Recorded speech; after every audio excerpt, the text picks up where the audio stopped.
Ambassador Nikki Haley.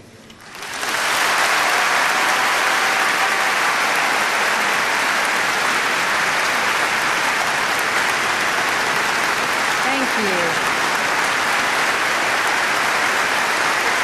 Thank you so much. Thank you. Thank you.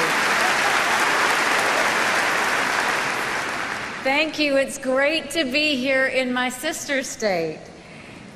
I'm happy to be among the students, faculty, and friends of Elon University. When I was preparing to come here today, I read up on the latest news on Elon. You guys are crushing it in the U.S. News and World Report college rankings.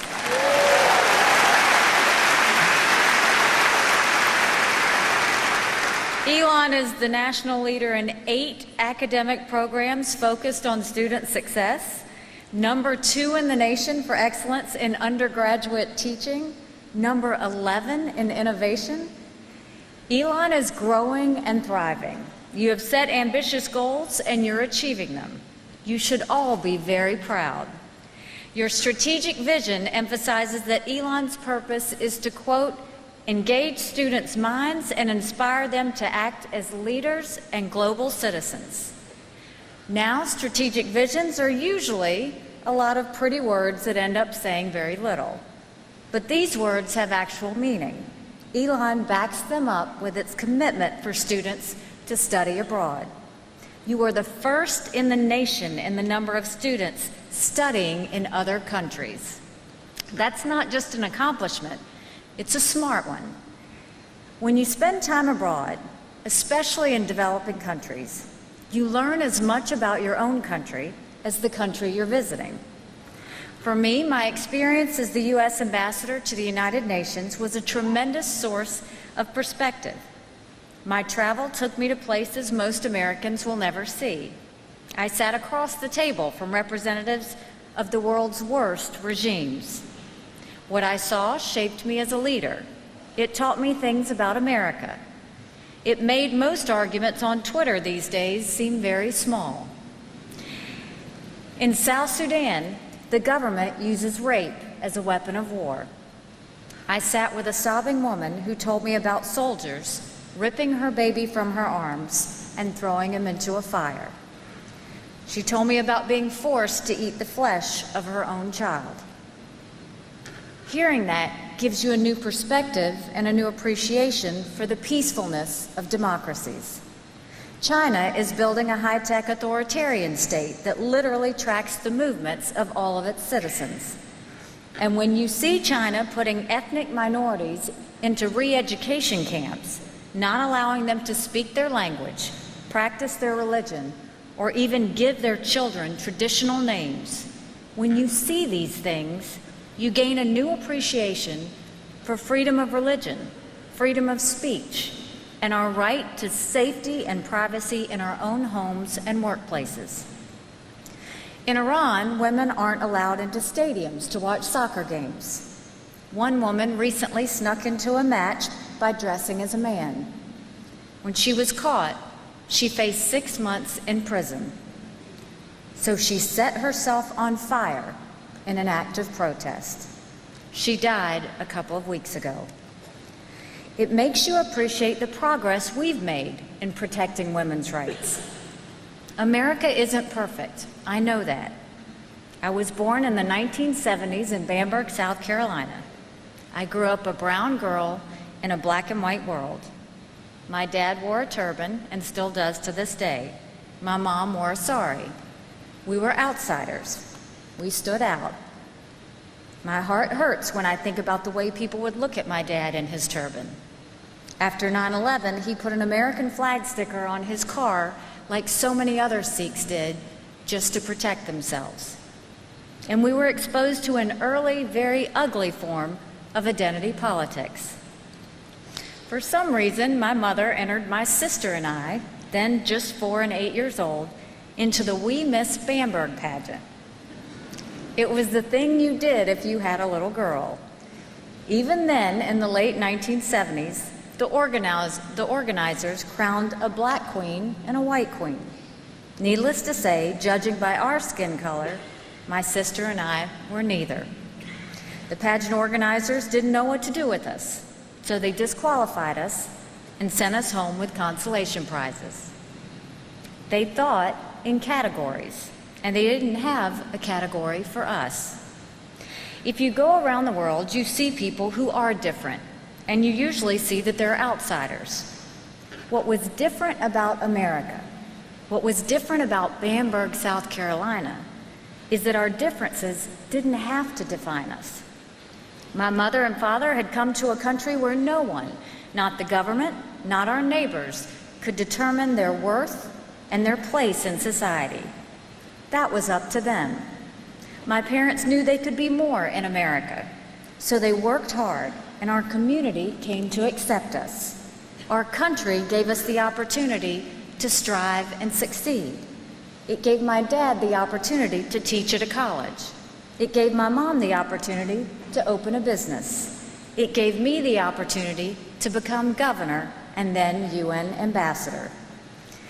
Growing up, my parents reminded my brothers, my sister, and me every day how blessed we were to live in this country.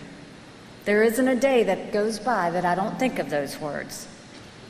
The source of this blessing isn't where we live or even how rich we are as a nation. Our true wealth is in our values. The American principles of freedom and human dignity are the source of our national greatness. They are also our most powerful foreign policy tools. We can't and we shouldn't be the world's nanny or policeman, but we should act abroad in ways that honor our values. After spending 2 years battling with some of the world's most evil regimes, I'm more convinced than ever that American leadership is necessary for a more peaceful and just world. They don't like to admit it, but other countries feel the same way. Many countries never miss the opportunity to publicly run down the United States at the United Nations. But I can't tell you how many times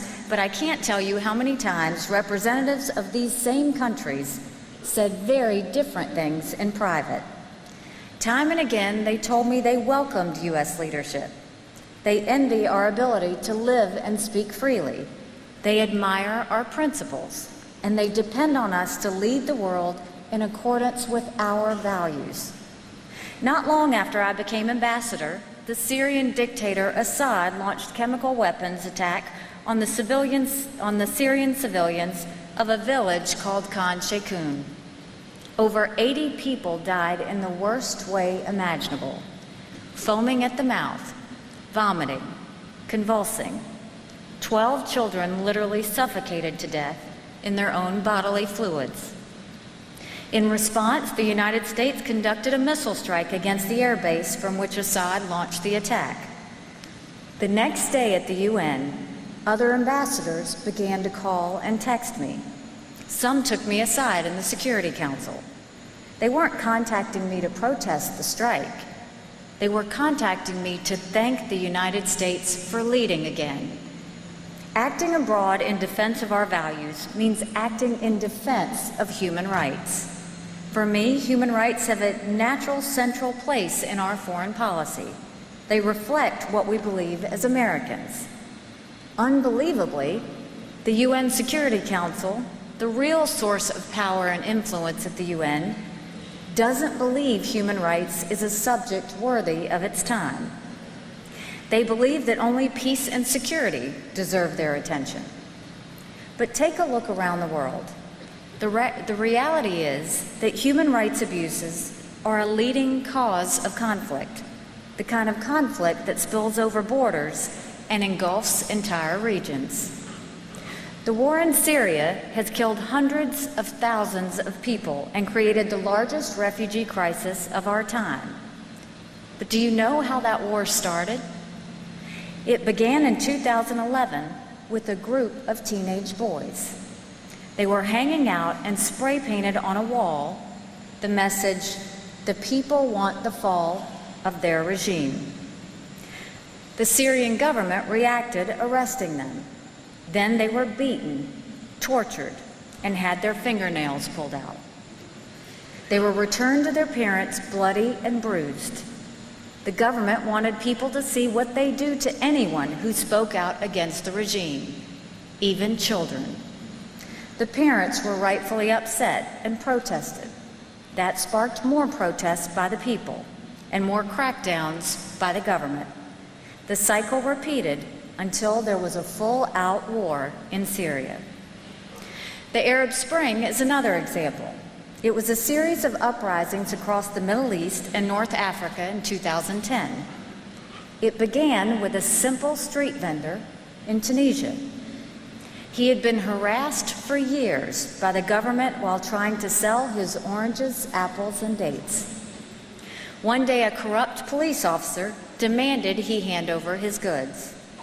When the vendor refused, the officer slapped him in full view of his fellow Tunisians.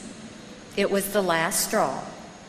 He was so desperate to be heard, he set himself on fire in front of the offices of the police who had stolen from him.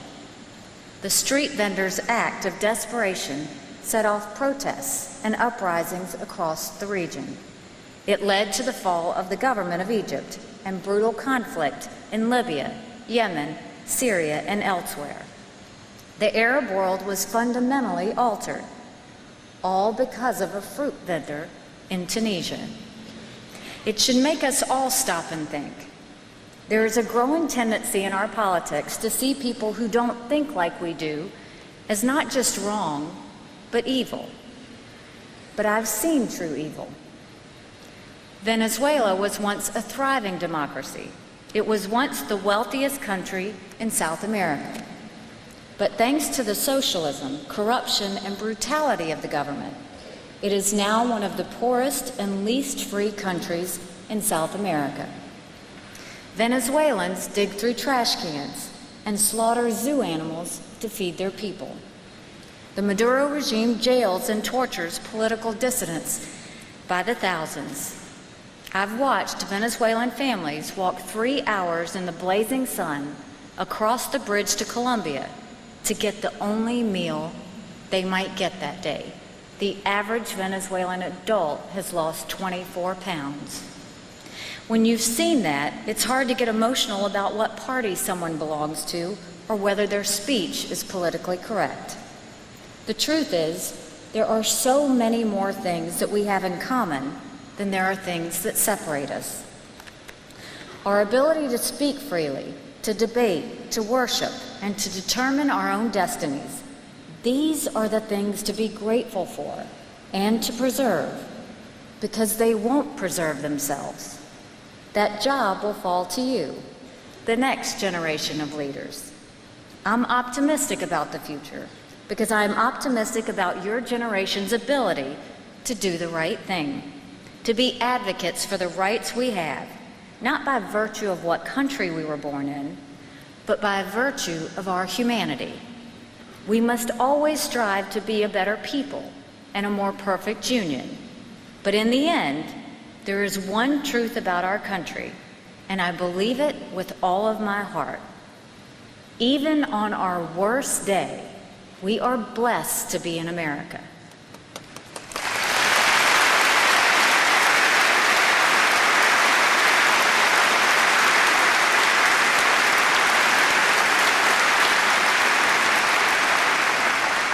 You are the leaders of our future. Congratulations. Never forget how blessed you are. Never stop extending those blessings to your fellow children of God. God bless you and thank you.